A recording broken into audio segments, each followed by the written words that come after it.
Assalamualaikum warahmatullahi wabarakatuh. Perkenalkan, nama saya Noviana Safitri dengan NPM 2013-024006 dari program studi Pendidikan Biologi kelas B angkatan 2020. Di sini saya akan menjelaskan mengenai materi biodiversitas dan konservasi. Sebagai pemenuhan tugas dari mata kuliah pembelajaran berbasis TIK dengan dosen pengampu, yaitu dosen Median Agus Priyadi SPD MPD. Sebelum saya menjelaskan materi, saya akan membacakan terlebih dahulu kompetensi inti atau KI dan kompetensi dasar atau KD dari materi biodiversitas dan konservasi. Lalu pertama ada KI 1, yaitu menghayati dan mengamalkan ajaran agama yang dianutnya. Lalu ada KI 2, mengembangkan perilaku jujur, disiplin, tanggung jawab, peduli, santun, ramah lingkungan, gotong royong, kerjasama, cinta damai, responsif, dan proaktif. Lalu ada KI 3, yaitu memahami dan menerapkan pengetahuan faktual, konseptual, prosedural dalam ilmu pengetahuan, teknologi, seni, budaya, dan humaniora dengan wawasan kemanusiaan, kebangsaan, kenegaraan, dan peradaban terkait fenomena dan kejadian, serta menerapkan pengetahuan prosedural pada bidang kajian yang spesifik sesuai dengan bakat dan minatnya untuk memecahkan masalah. Lalu ada KI 4, yaitu mengolah, menalar, dan menyaji dalam ranah konkret dan ranah abstrak terkait dengan pengembangan dari yang dipelajari di sekolah secara mandiri dan mampu menggunakan metode sesuai kaidah keilmuan. Lalu adapun kompetensi dasar, yaitu 1.1 mengagumi keteraturan dan ciptaan Tuhan tentang keanekaragaman hayati, ekosistem, dan lingkungan hidup. Lalu 2.1 yaitu berperilaku ilmiah, teliti, tekun, jujur terhadap data dan fakta, disiplin, tanggung jawab, dan peduli dalam observasi dan eksperimen, berani dan santun dalam mengajukan pertanyaan dan argumentasi, peduli lingkungan, gotong royong, perhatian, cinta damai, berpendapat secara seorang yang ilmiah dan kritis, dan bersikap responsif dan proaktif. Kemudian, adapun 3.2 yaitu menganalisis data hasil observasi tentang berbagai tingkat keanekaragaman hayati, gen, jenis, dan ekosistem di Indonesia. Selanjutnya kita akan membahas mengenai biodiversitas dan konservasi.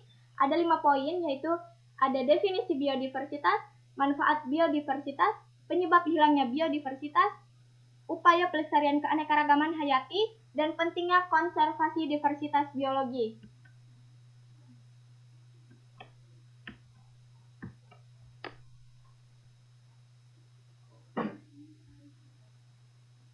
Definisi biodiversitas, yaitu keanekaragaman makhluk hidup dan kehidupan dengan berbagai variasi gen, bentuk, fisiologis, perilaku, hingga variasi interaksi di antara makhluk dengan makhluk hidup lainnya dan dengan lingkungannya yang membentuk berbagai ekosistem.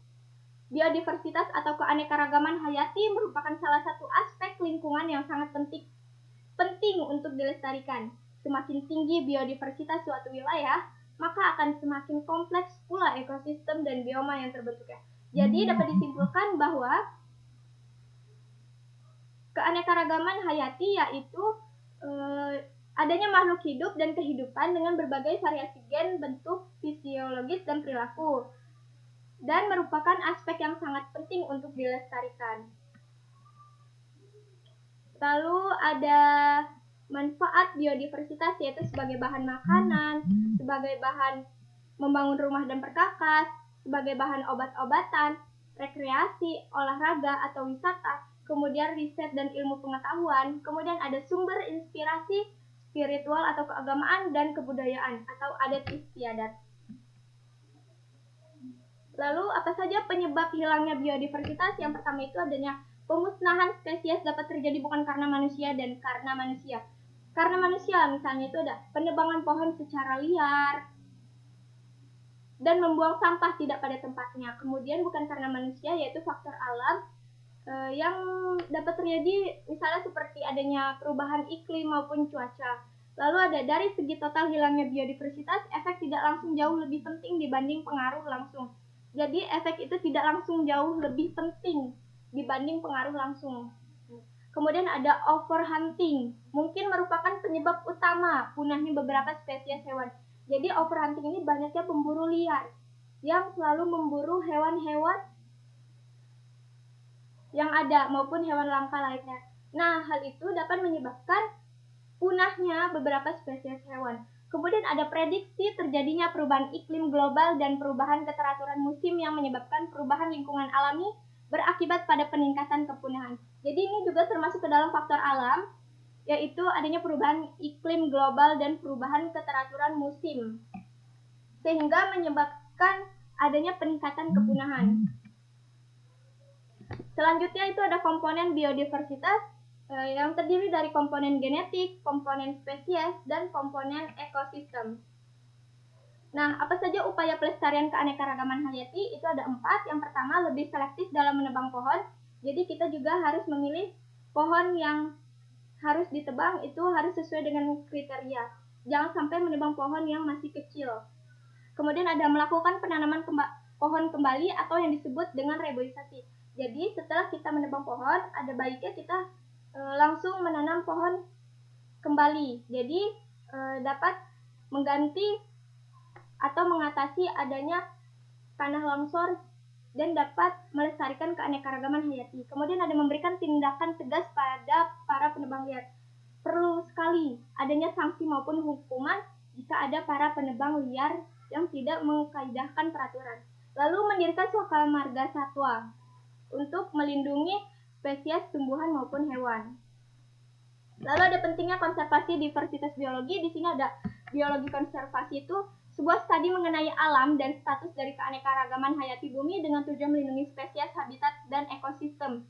Jadi konservasi itu sangat berkaitan erat dengan biodiversitas.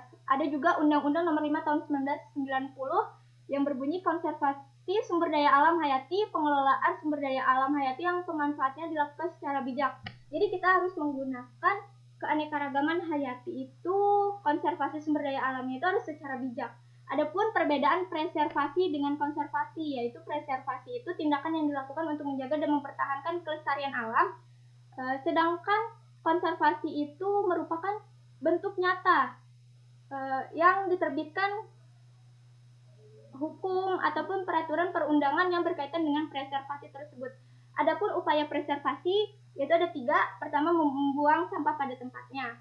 Lalu kedua, tidak boros menggunakan energi listrik maupun bahan bakar minyak untuk mengurangi polusi. Dan yang ketiga, mengawasi pemanfaatan dan penggunaan kekayaan alam dan keanekaragaman yang ada di Indonesia. Jadi adanya penting sekali konservasi diversitas biologi ini yang sangat berkaitan dengan keanekaragaman hayati, di mana kita juga harus selalu menjaga lingkungan kita, terutama lingkungan di rumah dan di halaman rumah dari hal kecil. Dan juga kita tidak boros dalam menggunakan energi listrik, yaitu digunakan secara arif dan bijak untuk mengurangi polusi. Kemudian juga kita nih harus mengawasi loh adanya pemanfaatan dan penggunaan kekayaan alam keanekaragaman yang ada di Indonesia. Jadi dengan adanya mengawasi, kita juga dapat melindungi adanya konservasi diversitas biologi ini gitu. Jadi keanekaragaman hayati yang ada di Indonesia dapat terjaga dengan baik gitu.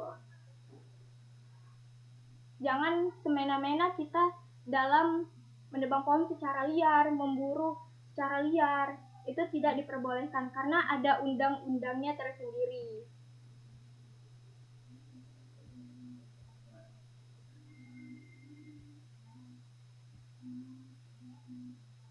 Kemudian nih, komponen biodiversitas juga itu kan ada 3 tuh tadi, komponen genetik dan komponen spesies dan komponen ekosistem.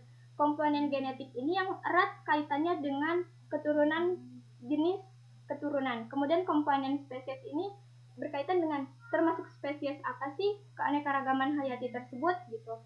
Jadi komponen ekosistem ini yang sangat berkaitan dengan lingkungan tempat hidup keanekaragaman hayati tersebut atau habitatnya.